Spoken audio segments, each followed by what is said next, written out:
Yes, we are live right here at the Good Fight. Ooh, ooh, it's the Good Fight. Ooh, ooh. Thank you all so much for joining us for the Good Fight. We are so excited every time that you show up with us on Tuesday nights, 7 to 8 p.m. Central Standard Time. We are glad about it. Glad about it. I'm always saying we because my mother is forever with me, always, all the time. I hear her talking to me. I hear her fussing at me. I hear her going off about something. And so I'm just glad that you chose to be here on tonight. However, whatever time of the day, however you fit us into the rhythm of your life, for that we are grateful. If this is your first time joining us for the Good Fight, welcome, welcome, welcome. If this is your umpteenth time joining us for the Good Fight, welcome, welcome, welcome. If you stay on all the time, if you cut out short, whatever you do, you are free in this space to navigate however it you deem fit. We are just glad to be in the number with you, glad to be in the service. One more time. We don't sing them old songs no more. But if this is your first time joining us for the Good Fight, I want to let you know that there are ways that you can engage with this conversation all the time. There are ways that you can engage. One of the ways that you can engage with the Good Fight is to locate yourself in the story. Whatever it is that we're talking about, it is a story that we are telling. And stories have characters, and characters can be a reflection of you. So as we are going through the story, you ask yourself, where am I? Which character am I playing? I don't mean that to say that your life is fake. I mean, when you listen to the story, when you see how it unfolds, you can recognize some of the behavior that you've had, some of the thoughts that you share, some of the expressions that you've made. And so you see yourself. That's all it means. And so that's one of the ways that you can engage. And so once you see yourself, then you say, hey, is this how I want to show up for people? Am I glad about it? Do I want to pat myself on the back? Or is this a situation where I'm saying, ouch? And then you get to decide what to do with that, whether or not you want to do some work to change how you are showing up, whether or not you want to do some work to improve, because you're already doing a good job, but there's always room for improvement. All of that is up to you for you to figure out all on your own. And then if you want to share with us what you've decided, that's fine, but you absolutely don't have to. Second way that you can engage with the Good Fight is to look through a mirror, look through a window where it's like, I have no idea. So my friend, Miss Sarah, called me today and she asked the question. She said, do you know what it means when people are taking water out of the meter? I said, ma'am? She said, yeah, somebody out here taking water out of the meter. I said, what? So if in this instance, I'm going to have to look through a window because I have no idea, no experience, I don't know nothing about taking no water out of no meter.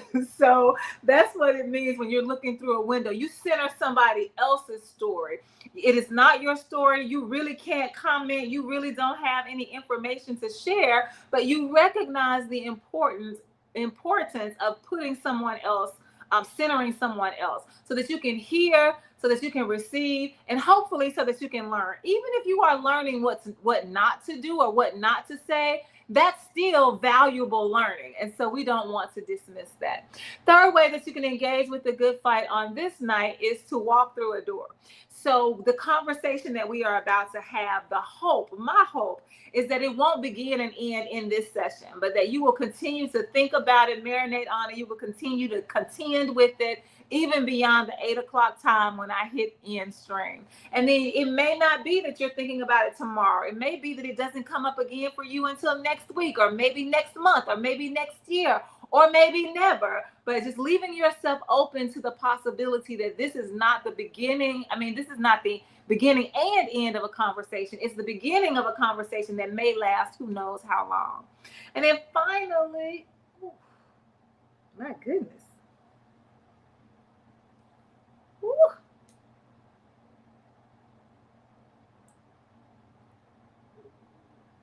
Finally, another way that you can engage with the Good Fight is to just show up and comment. You don't have to comment in this space. Some people don't want to have their comments viewed publicly, for everybody who's on here or everybody who watches this.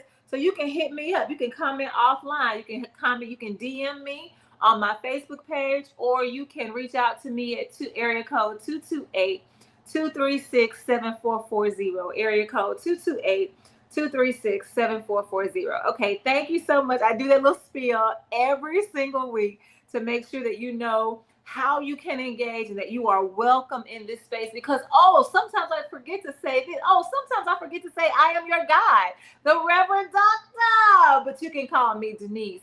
And sometimes I forget to greet you in the spirit of Salbona, that spirit of oneness that binds us together based on our humanity. The simple fact that we are human is what keeps us connected forever and ever and always. You cannot sever the connection of humanness. But how we show up for each other as humans, caring for humans, that is what we really have to take a look at. And we're doing it in this space through our faith, allowing our faith to lead us into how we are going to interact with each other, human to human. And this conversation is always looking at the text, looking at the story, looking at the scripture, looking at the sacred word, whatever word people consider sacred, looking at it through the eyes of the oppressed, not the eyes of the oppressor who is writing it, but through the eyes of those who are directly impacted by what is being said and what is being shared, what is being told. So thank you so much for being here tonight. It would not be the same experience without you. Trust me, I know that. It would not be the same experience without you. So thank you for being here. So tonight on the flyer, the title that I chose to use is Says Who? Says who? Says who? Who is this talking? Who gets to have this conversation? My mama would always say this. So my mom is a fashionista. She was always shopping. She was always interested in clothes and putting together the look. She wore makeup. She got her hair done. She got her nails done. She didn't get her toes done much because she was a diabetic, and it's just not good to mess with diabetics' feet. Like that was our understanding. Some people may be diabetic and it's okay, but for us, like, don't mess with the feet. So she would go to the podiatrist, so the podiatrist could trim her toenails and things like that. But she did not go to the spa because they might mess around and mess something up. But my mom was a fashionista. She was always shopping. And she started working for this place called, was it called Beeline? I think it was called Beeline. And it was actually a fashion empire. And she was one of its consultants, or one of its, she was a buyer. She was all of those things. And so she was always talking about, the best way that you can maximize your wardrobe. So instead of buying all of these different pieces, like every time you go to the store, you buy an entire outfit, she would consult with you and say, well, actually, you can buy one pair of pants and these 3 shirts, and you can have almost a whole week's worth of clothes because you can mix and match. So she would do things like that. Now, that might not be the right formula, but you understand what I'm saying. But as part of her growth in this industry, she would take advantage of the experts who would tell us what the colors are going to be for fall. The fall colors are this, the summer colors, spring is coming in. So the experts would have a comment about it. So that's what she would talk about. But as she transitioned out of that role, she would still do the same thing, but she would say it like this. Well, they say that the color for fall is khaki or olive green or whatever it is. And I got to the point where I was like, who is they? Who are we talking about? Because for me, this was some nebulous group of people that you can't put your finger on. They don't have names. You can't find them. You don't even know where to look for them. But here they are dictating to me what I ought to center as a good color for my wardrobe. I'm like, I don't know who they are, and they don't get to tell me because I am grown. I buy what I want to buy. I wear what I want to. That's my response. But she would always say that they say blah, blah, blah. And so that's the whole, that's the feeling that I get with this conversation tonight when I'm asking the question, says who? who is it who gets to tell us what we should think and what we should believe and how we should act and how we shouldn't act as it relates to our faith? And you say, oh, it's the Bible. Well, who authorized the people that wrote the Bible? If you say God authorized them, well, if God is the one authorizing it, why won't God authorize me? Like, why won't God authorize you? Or have you been authorized to tell the story and you're just thinking that you don't have that power when actually you do? So who is it that we are listening to? And why do we listen to some voices more than we listen to other voices? Like, what is it? What is it that motivates us, that inspires us to say, yes, I heard this word, I'm going to claim it as my own and I'm going to follow it? What is it about the person? What is it about their energy? What is it about their personality? What is it about their approach that is captivating to you, that draws you in, that makes you feel compelled to do what they say or to follow their lead? What is that? Like, so who is it that's saying this stuff, first of all? And do we believe it? If so, why do we believe it? If not, why don't we believe it? Like, so we just need to have some conversations with ourselves about how we feel about our faith, and then asking ourselves, how does our faith then lead us to show up for the world in whatever capacity we show up in? So that's kind of, so my mom, that's really not how we got here, but that I just thought about my mom because I mentioned her being present with us in this space. I'm inviting her into this space for all of us. But actually what the real driving force was a conversation that I was having with Raheem. We actually had the conversation this morning. Just before we went live on the radio, we were talking about this book that we are reading. Raheem is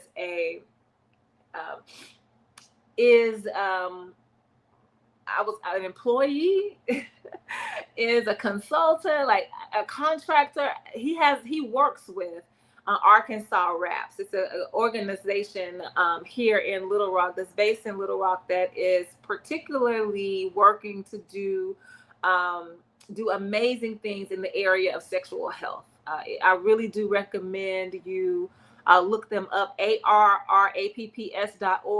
I really do recommend them.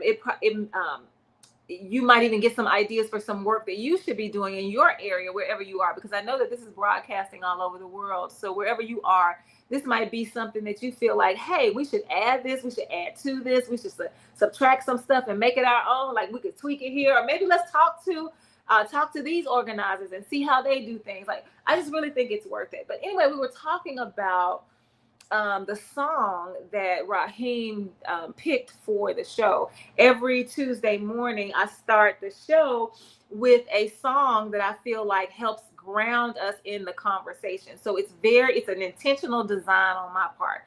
I design it so that you feel like the listener feels like there's some method to this madness. Like, there's a through line that we're trying to connect some dots as we have this conversation, and we want to integrate the comments that come in from the listeners. Like, we really want it to feel seamless to you when you are listening to us on the radio. And so the song, that whenever there's a guest coming on the show, I ask them to choose the song because it's meaningful for them. And Raheem chose the song Freedom, that's with Beyonce, and features, it's by Beyonce. Beyonce sings it because a lot of people write it, but Beyonce sings it, and it features Kendrick Lamar. And so there's a line in the song that says, freedom, freedom, cut me loose. And at first blush, when I was going through because I want to look at the words, I want to read the words. If I have a question about the words, I want to go to the artists, to the writers, and ask them a question about the word. I want to read the history of the song. I want to know the context in which it was written. Like, I just geek out on all of that kind of stuff. I am not ashamed to say that I am a nerd to the nth degree. Always have been. And so I was sitting with this song trying to figure out, why would Beyonce, as the singer of this song, but again, there are multiple people who have collaborated to write these words. Why would you say free? Why would you ask freedom to cut you loose? I just could not imagine, and I did not get any satisfaction from the answers that I was getting, that I was reading online, because I was asking Google to help me. And they would gloss over that part. They would deal with a lot of different phrases throughout the song they would deal with, but they were not dealing with this freedom, freedom, cut me loose. And so I was trying to figure out, like, in what scenario would I feel the need, would I feel obliged to say to freedom that I need you to cut me loose? I just could not understand it. And so I was sitting with it and I was thinking about it and I was walking with it. Like, I'm really trying to figure this out.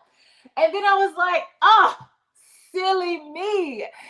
I'm reading it wrong. And because I'm reading it wrong, it's causing me to misinterpret it. I'm reading it like I'm talking to freedom. I'm reading it like freedom is going to respond to me by cutting me loose. Freedom, freedom, I'm talking to you. I need you to cut me loose. That's how I was reading the words. That's how I was receiving it. And that was where my problem was. I was reading it wrong. Instead of me talking to freedom and saying, freedom, I need you to cut me loose, Beyonce is crying out for freedom. Freedom, freedom. Like, this is what I need. So anything that is keeping me from this freedom, that's what I need to cut me loose. And so if you change the perception, if you think it through in a different direction, and if you allow freedom to become a different character in the story, now it absolutely makes sense for me to be reaching forward for freedom and severing all of those relationships that are keeping me from freedom, whether it is complicity in these systems of oppression, whether it's a relationship that I'm in professionally or spiritually or personally or psychologically, whatever it is that's holding me back, that's what I need. That's who I'm talking to when I say cut me loose. Not freedom, freedom, I want you, but what's binding me, even if it's religion, what's binding me, that's who I'm telling to cut me loose. So this idea, so when I was talking to Raheem, I said, this is what I think is at the crux of the issue around interpretation. So many of us are reading what we consider to be sacred texts, whether you are talking about the Bible, or you're talking about the Quran, or you're talking about the Torah, you're talking about the book for Latter-day Saints, the Book of Mormon for Jesus Christ, the Latter-day Saints. I get that wrong, but I know it's Latter-day Saints.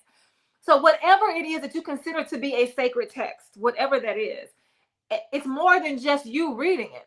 But so you, along with hundreds of thousands of millions of people, I don't know the number, some astronomical number of people are reading these same books. And depending on how you read it, leads you to your interpretation of it. And so since I'm reading it differently, my understanding is going to be different. You're reading it differently. Your understanding is going to be different. And we get into, I don't want to say trouble, but we find ourselves at odds with each other because your interpretation may not match my interpretation. And for some reason, we are operating under this false idea that all of us should read the same words and get the same thing. And that's just not how it works. You have to give people enough room, enough grace to receive and read the messages the way that their body receives it, the way that their mind works. Everybody's mind does not work the same. All of us don't have the same learning style. So we don't get to tell somebody what you should be understanding when you read this. Instead, we should be opening up the conversation so it includes all kinds of understandings around the same words. And so I actually felt like this was a total gift, that for me to misunderstand the words and to have to work through this process of gaining an understanding that was for me. Now, I wasn't trying to understand it for Raheem. I'm not trying to understand it for you. I'm trying to understand it for myself, because my faith is personal. My faith is not up for discussion. My faith, it's up for discussion, but my convictions are up for discussion, but I don't need anybody to question my faith. I believe what I believe based on my convictions. Now, if we want to talk about why do you believe this, what makes you believe this, like what has you rooted in these convictions, yes, let's have a conversation about that. But you don't get to tell me that my faith is wrong, and I don't get to tell you that your faith is wrong. But so the beauty of it is in the diversity of understanding, in the diversity of interpretations, because there may be somebody who does want to say to freedom, I need you to cut me loose, because I can imagine that there are some people in the world who have decided at some point in their lives that they're going to do whatever they want to do. They're not going to be led by any rule. They're not going to follow any structure. They're not going to allow any guidelines. If they want to do it, if they want to say it, that's what it is. Kind of like older people, people who are probably 70, 80 years of age. You've heard some of them say things like, look, I done got to the point now where I say whatever I feel, and I say whatever I want to say. It don't make me no difference. And so they're no longer worried about respectability politics. They're no longer worried about hurting anybody's feelings. They're no longer worried about stepping on anybody's toes. They're not going to walk on eggshells. They're not doing that anymore. I'm going to say what I mean and mean what I say. So for some people, freedom, they've given themselves so much freedom that they now realize that they need to rein themselves in, that this has not been healthy for me to eat whatever I want to eat. It has not been healthy for me to cuss everybody out that I feel like cussing out. That's just not a good way of being in relationship with folks. And so I do need freedom to cut me loose. I could not imagine telling freedom to cut me loose, because that's not my experience. But just like we talked about in the introduction, we have to grant people the opportunity to look through a window and center somebody else's story. If that's your interpretation of these words written by these collaborators on the song Freedom featuring Kendrick Lamar, you go right ahead on. It ain't for me, it's for you, and we can both coexist together. So it was just such a gift to go through that process, because when I tell you I was struggling with it, I was absolutely struggling with it. But now I'm like, ooh, it's okay. If you talking to freedom and you want freedom to cut you loose, fine. If you're talking to freedom, crying out for freedom and telling everything else that's keeping you from your freedom to cut you loose, that works too. All of it works together for whoever it is that's believing it, until they have more information that tells them to stop believing it.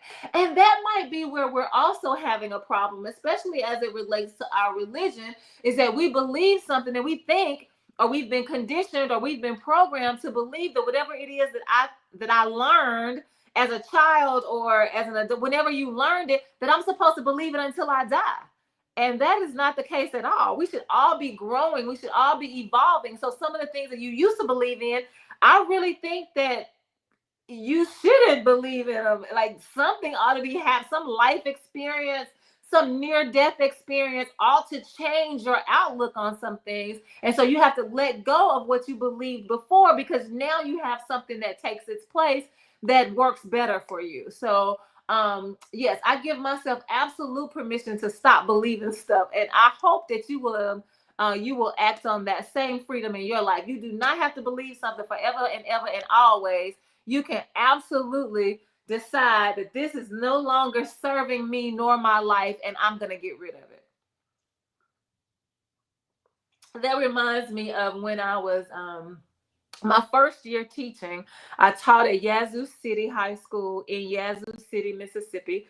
And I had a veteran teacher named Miss Young. I can't think of her first name. I know her last name was Miss Young. And the way that our classroom was, you had to walk into the classroom, and there was a partition that divided the classroom into two. And when you first walked in, you were walking into Miss Young's half of the classroom, and then you had to walk through the partition to get to my classroom. And one day I was frustrated because, again, this is my first year teaching.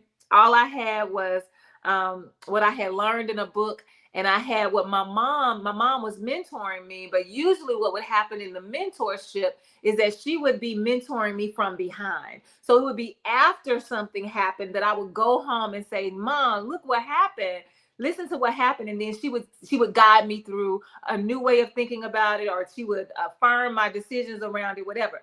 So Miss Young, though, I was frustrated because something had happened in the classroom, and she said to me, I will never forget this. When did I start teaching? I started teaching in 1996. I started teaching in I graduated college in 94. I started teaching in 94. I graduated in May. I started teaching in August. I was in a master's program that gave me some credentials. Yeah, I had to take a test. Yeah. And so all I had was the books that we had been reading and what I had been able to glean from my mom in her walk. But now this is my walk. And Miss Young said to me, she offered me these words of counsel. She said, everything that you hear as you are going through your day, not just here, but especially here, since we're in the school, we're in the classroom, you should let it fall on your shoulders. Every single thing that you hear, every single thing that you ingest, just verbally, mentally, emotionally, let it fall right here on your shoulders. So, and then at the end of the day, as you are driving home, because I was living in Jackson, it was about 45 minutes away from Yazoo City, so I had some time to decompress on the way home. To, whether it's on your drive, whether it's before you go to bed, whether it's before you leave this classroom, it doesn't matter when you do it, but you have to do it at some point, and she recommended that you do it before you go to bed. Take some time to sort through what you allow to fall on your shoulders. And the things that you feel like are beneficial to you, you take those things and you plant them in your heart. And the things that you feel like do not serve you, that they are of no use to you at all, you let them fall on the floor. And when they fall on the floor, I want you to get out your broom and sweep them up off the floor and throw them in the trash. That's what I want you to do. You do not have to receive everything that somebody says. You do not have to validate everything that somebody says to you. So if people are offering you some critique and you think the critique is unwarranted and it's unreal, yes, be open enough to hear the critique and receive the critique. Let it fall on your shoulders. But if after you process it and you realize that it does not work for you, then let it dust it off, let it fall on the floor, sweep it up, and put it in the trash. I still do that to this day. That was in 1994. Here we are in 2025. So I've been doing that, for 3 decades now? Is my math right? For 3 decades, I have been taking heed to that counseling. So that's what I offer you as well tonight. The things that I say, the things that we share, the comments that are made, let it fall on your shoulders, and you get to decide what to do with it, whether you're going to hold some of it in your heart or whether you're going to let it fall on the floor. And don't leave the floor dirty. Let it fall on the floor. Then you got to sweep it up and put it in the trash. Another reason that you have to sweep it up and put it in the trash is because if it's still around you, you might have a tendency to be attracted to it, like to reach down and pick it up again, even though you've realized that you don't need it. So go ahead and put it in the trash. And so that's how I feel about every conversation that I have with every person about everything, that you can do with the information what is best for you. So we're talking about, so that conversation about misinterpreting messages that are written, that's what brought me to this space tonight. I want to focus on Psalm 14, verse 1. Psalm 14, verse 1a. I'm going to say verse 1a because I don't know where I got this from, but if a verse has 3 sentences in it, one verse has 3 sentences in it, I usually break up the sentences into A, B, or C. So that if I'm talking to someone and I'm not really focused on sentence 1, I'm focused on sentence C, then I'm going to ask you to meet me at sentence C. So the 3rd sentence. So it's easier to say 1C than it is to say, let's read this whole thing and just pull out this one part. And so I will label each one of the sentences if they're all in the same verse. So Psalm chapter 14, verse 1 has 3 sentences in it, but I only want to focus on the 1st sentence, and that's why I'm calling it 1A. That's the only reason I'm calling it 1A. I don't know if that's a thing. I don't know where I got it from. I don't know if that's the right thing to do or not, but it is a practice that I have. So Psalm 14, 1A. So I'm only focused on the 1st sentence in this conversation. And this is also an opportunity for me to remind you that that's what we do as preachers. Every preacher. Oh, wait. Some of you don't call yourselves preachers. But anytime that you share with a person some good news, and when I say good news, this is information that you believe. The reason that you are sharing it with the person is because you believe that it can add value to their lives by hearing it. And so it doesn't matter whether the person you're talking to believes it's good news, but if you consider it to be good news and you want to share it, whenever you share what you believe to be good news, then that is the gospel, because that's all that the word gospel means. It means good news. And angels, if you are an angel, you are a messenger of the good news. And so people, all angels are not these supernatural heavenly beings, or these beings that float around in that. Like, you can be an angel if you are a messenger of the good news. And so when we, as messengers of the good news, people that are called preachers, and in the church that I play for, we don't even call them preachers. Like, these are people that we just believe are delivering a word, like they're giving us a message, they're speaking to us. Like, we use that kind of language. But it is still good news, because for those of us like me, if you're like me and you're taking notes, if I take a note from what you're saying, then for me, you have delivered me some good news. You've said something that I want to receive, that I want to claim for my own. I want to affirm, I want to validate, I want to justify, or I want to challenge. Like, I'm interacting with this, I'm engaging with this. And so preachers, that's what we do. We're going to choose what we believe. We're going to select it. We're going to pull it. We're going to extrapolate. We're going to extract it from the text. And we're going to offer that up to you through the sermon, through the message, through the word, because this is what we want you to focus on. Now, you can do what you want to with it, but that's what we do. And because we are human and we are limited by our humanity, which means we are limited in our understanding of who God is, we don't always get it right. So that's why I said it doesn't matter how you receive it. What matters is that I'm believing it. I'm believing it as the good news. What would be great is if people who are at churches listening to this good news, if you don't believe it's good news, what would be great is if you went to your pastor, or you went to your associate pastor, or you went to your elder, whoever it is that gave the word, and you said to them, you said this, but I'm having a problem with it. Because what happens too many times is that we just let the preacher say whatever the preacher wants to say, and then we just say, oh, well, that's the preacher. You have just as much power as the preacher does over what you choose to believe and over how you understand the text. And so I just want us to be mindful of that. So I'm only focusing on verse 1a in chapter 14, because it suits my conversation. My conversation is designed to get across a specific message to you. And so I'm only going to use from the Bible what helps me make my point. That's what we do. So that's why we're focusing on 1a. And so I have it over here for us to take a look at. No. I don't want us to look at it just yet. Let me just tell you what it says. I'm going to show it to you, I promise, because I'm all about you seeing for yourself. Don't just trust me, see for yourself. But the word says, I don't know if it says, it says, the fool has said in his heart, there is no God.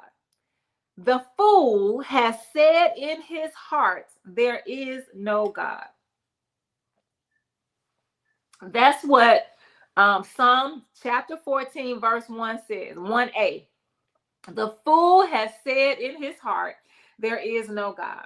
Now, this is what I want to bring up for our conversation tonight, because the conversation is rooted in interpretation. The question on the floor, it says who? Who gets to decide how we are going to interpret whatever it is that we are reading, so that we can get the understanding that is ours, that's necessary for our faith, so that we can live out our faith in relationship to other humans and to the whole of creation. So that's how all of this is tied together. So again, Psalm chapter 14, verse 1a says, the fool has said in his heart, there is no God. Now, I'm not going to show you that sentence yet. I'm going to show you what the sentence looked like once we first got a hold of the Bible that was as it was written. Because remember, the Bible, there was no Bible when Jesus was walking the earth. There was no Bible, okay? Jesus, as a Jew, there wasn't anything being understood except the Torah. And our understanding is that the Torah the Torah is compiled of the first 5 books of the Bible. So Genesis, Exodus, Leviticus, Numbers, and Deuteronomy. That's it. So everything else is something that has been added to the Torah because Jesus was a Jew. This was his tradition. His tradition was Jewish. And so the Torah, those 5 books, is what they were considered to be the law. That's what they were following. Everything else, again, is added on at some point. So once the Torah, once the other books,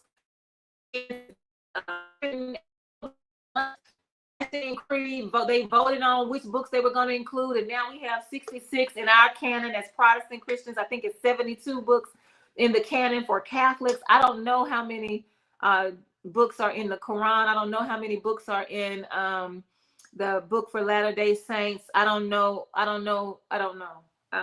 But I do know 66 and 72. So when we first got the Bible, what we call the Bible, the first time that we saw it in writing, there was no such thing as capitalization, and there was no such thing as punctuation. So everything just looked like a whole bunch of letters. Everything just looked like this.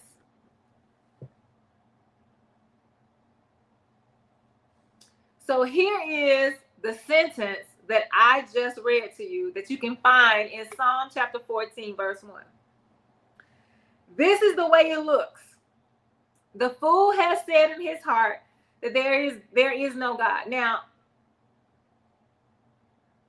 looking at this sentence, it's like, wait, what now? It say, what now? Many of us would need some time. If I gave this to you and said, okay, figure out what it says, many of us would need some time. Wait, what now? What? Let me see. It would take some time, but I've already told you what it says because it's found in Psalm 14 and 1a. But I want us to think about this. If it's indeed true, because what I'm telling you is what I learned, so I am putting my faith in the fact that what I learned is factual. It may not be. I'm open to that conversation. It may not be. But based on my teaching and based on my training, the Bible as we received it at first did not have any capital letters, did not have any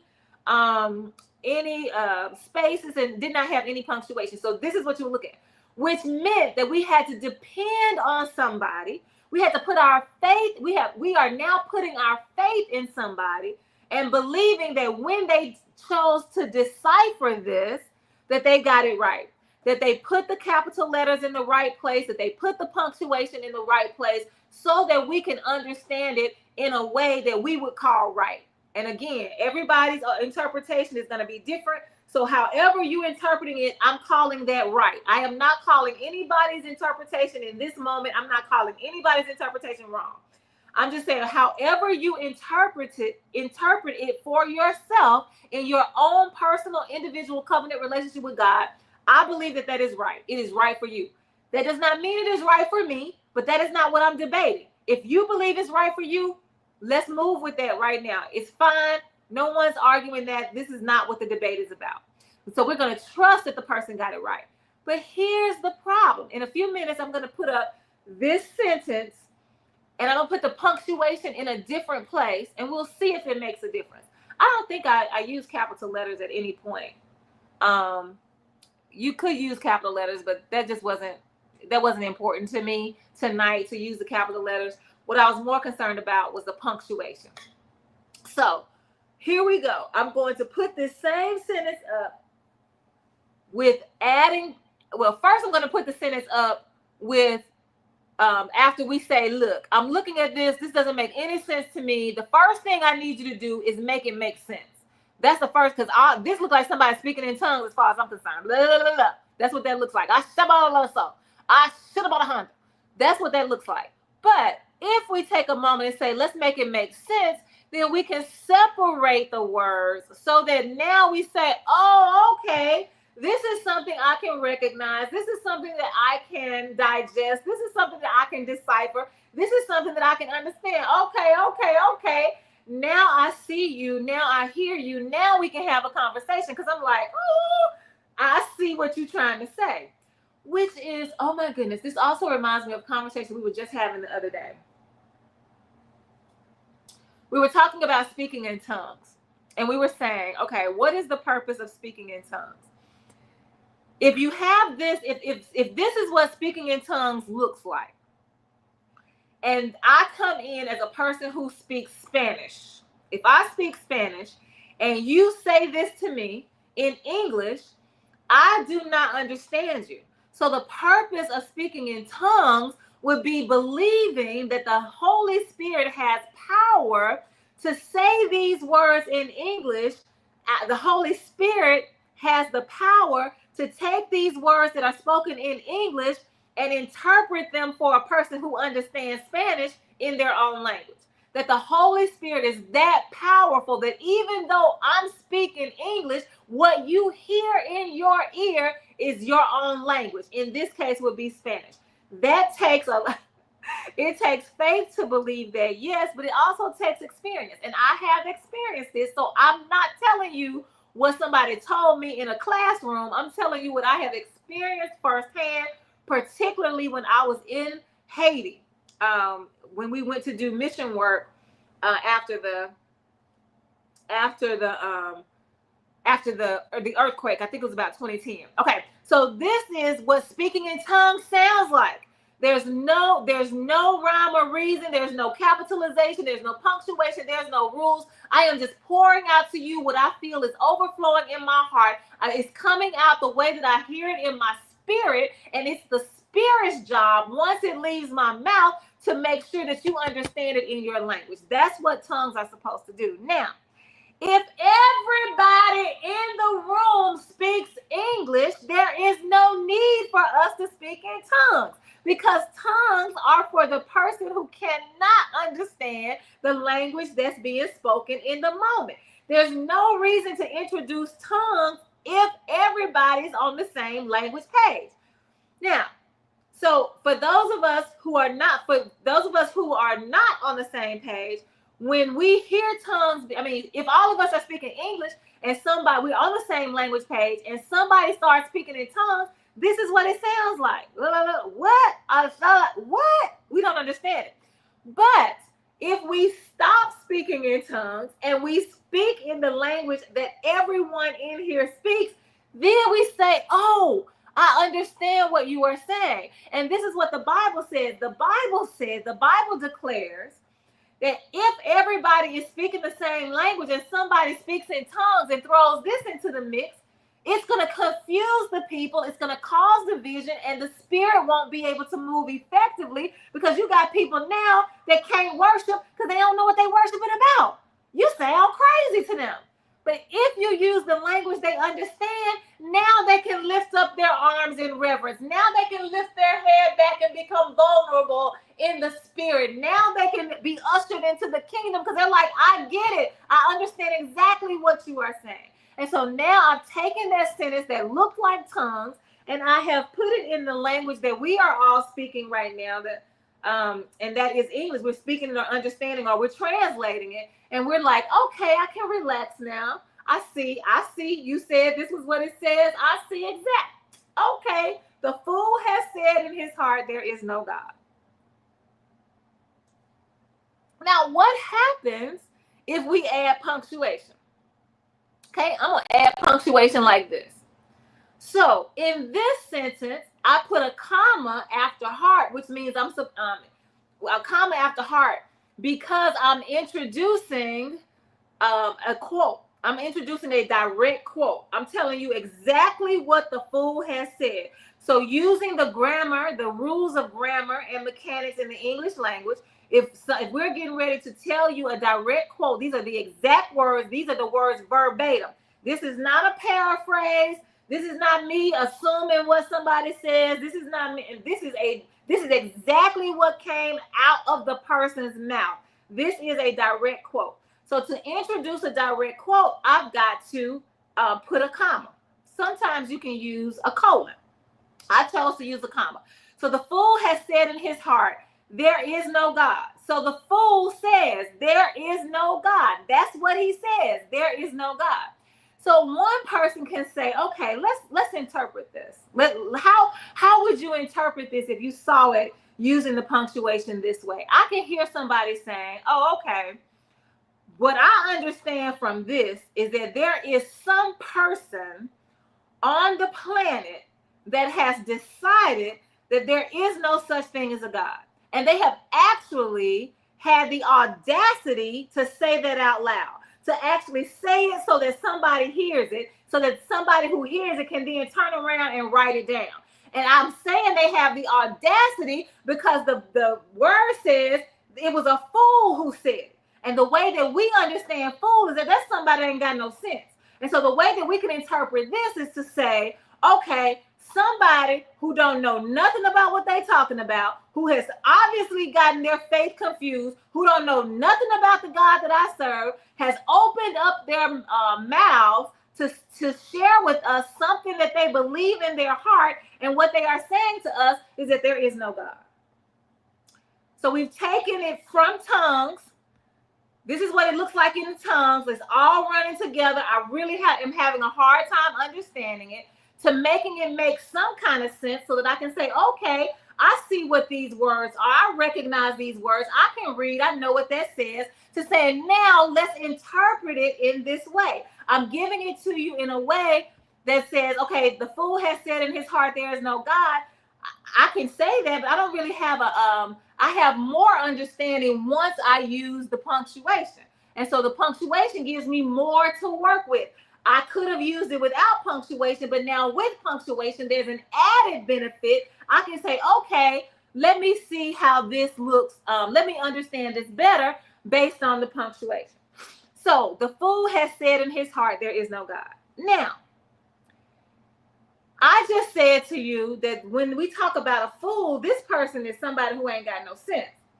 But there's also a saying that's not in the Bible, but culturally speaking, we hear people from time to time say that God takes care of babies and fools. So if that's something that you have heard in your culture, it's also going to add something different to your interpretation, because you're going to now say, wait a minute. Don't act like this fool is somebody that you can dismiss, because God has a heart for fools. God knows that people who other folk call fools need God's presence to help them get over this hump of whatever it is that's creating this misunderstanding. So God is willing to come alongside a fool and say, let me help you out. I see that this is what you have in your heart, that this is what you believe, and this is what caused you to say these words out loud, that somebody else was has now put into writing that the fool has said this. So we don't want to just dismiss the fool. We want to now give the fool space, open our hearts to the fool, because God says, ooh, I'll come and sit with you in this. And that's what we want to be able to do too. So the punctuation makes a difference. Your cultural understanding about words makes a difference.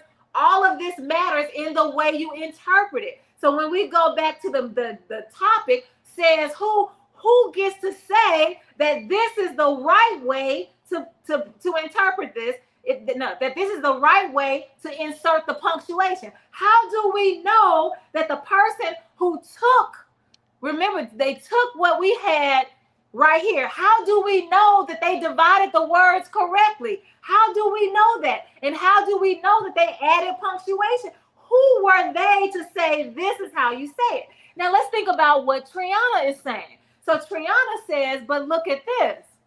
Oh, wait, let me get this off of here first. Yeah. Now here's what Triana says.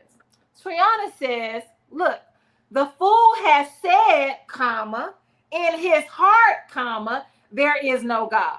So now she says that extra comma changes the interpretation as well. So now we have the fool has said, but the fool said it in his heart, which means that he did not verbally express it to anybody. This is something that he was holding in his heart that he's probably, I don't even know if he's struggling with it or if it's a he, she, gender non-conforming person. I don't want to get caught up on that. But that in my heart, like I just don't believe that there's a God. And I bet you that there are some people in this world. I'm not a bettor. I don't bet money. I bet stuff. Like I'll bet you a dinner. I'll bet you I clean your house. I'll bet you something like that. But there are people, I believe with all my heart, that there are people in the world who are struggling with this issue of whether or not there is a God. So based on Triana's interpretation, by using these two commas, this is something that somebody is pondering. This is something that somebody is wondering about. And it's in the Bible, not to say that this is what came out the person's mouth, but to make room for you as a reader. Because remember, we talked about ways that you can engage with the good fight. One of the ways is to see yourself reflected, to find yourself in the text. So somebody out there will read what Triana wrote and say, you know what? Oh my goodness, I feel the same way. Sometimes I don't think that there's a God. I'm so glad that I am not the only person who feels this way. So the text is now open for you to say, hey, let's talk about this.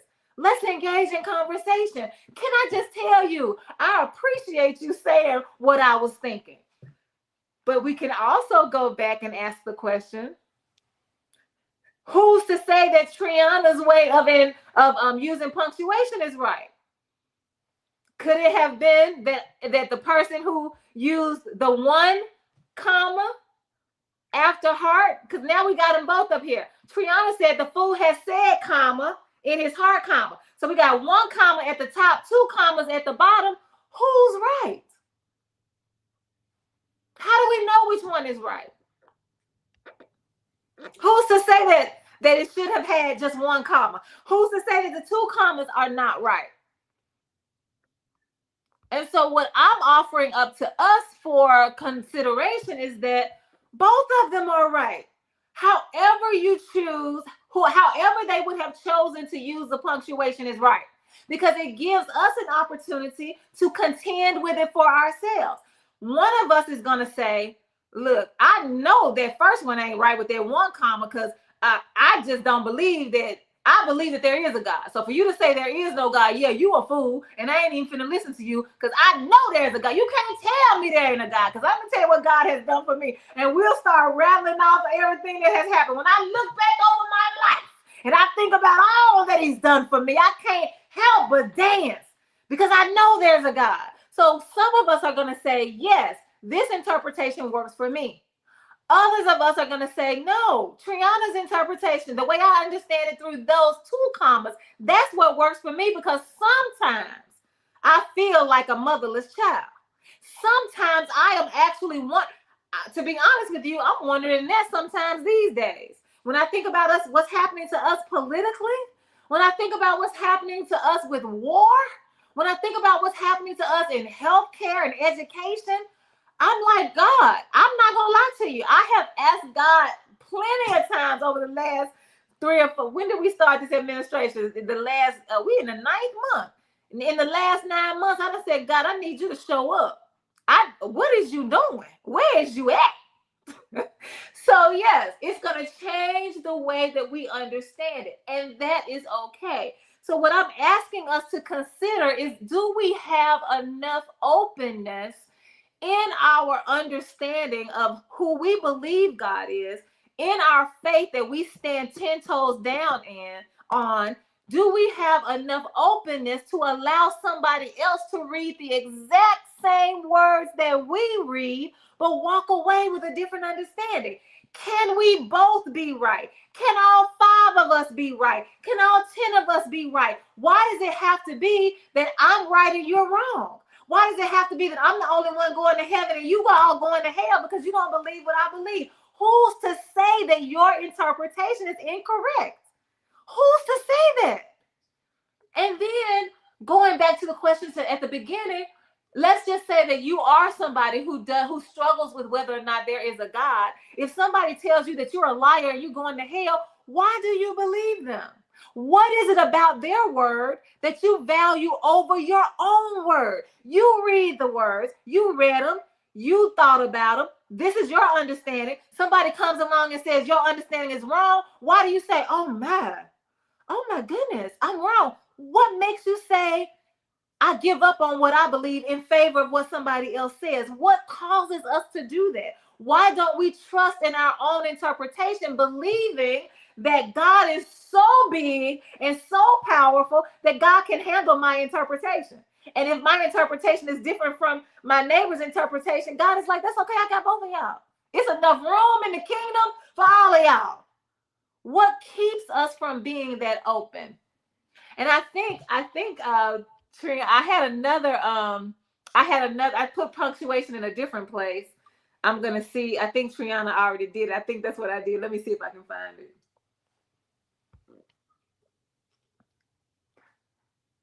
Oh, okay. No, now this is the okay. So at first I use one comma after heart.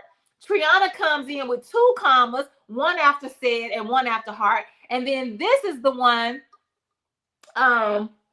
This I put the comma, only one comma again, but after said. So look at what this sentence says. The fool has said, in his heart there is no God. In his heart there is no God. One could interpret this differently from the other two ways and say, listen, is something wrong with this person? We're judging. This feels judgmental to me. That when we take an account of your heart, when we open up your heart and look in it, and we can see into your heart by the way that you talk, by the way that you walk, by the way that you behave, you are showing us what you think. You are showing us what you believe, That's how we see into a person's heart, by how you handle other people. In your heart, there is no God. So you are operating in a way with other folks that does not show any compassion, does not show any empathy, does not show any sympathy, does not show any care, any concern, any kindness. In your heart, you have given up on us as people. You are not trying to bind us together through the spirit of Salbona. You are not trying to be unified with us. You are not trying to claim your humanity alongside mine. You have just decided that it's all worthless. What is it? Is it in Ecclesiastes where the prophet is like, what does it even matter anymore? Like, what are we doing? Like, it doesn't even make sense. I'm tired. I give up. So in this person's heart, there is no God. So you talk about serial killers. Somebody could say, there's no God.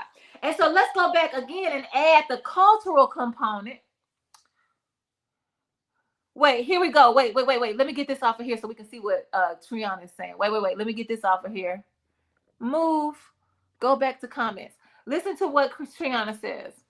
The fool, comma, has said, comma, in his heart there is no God. The pause after fool speaks volumes as it prepares you for the nonsense in a way. Punctuation is beautiful. Let's say that again. I love it. The fool, comma. So we finna shine a spotlight on this fool, because we letting you know that he getting ready to say something foolish. That's why we calling him the fool. So get ready for the foolishness, because here it comes.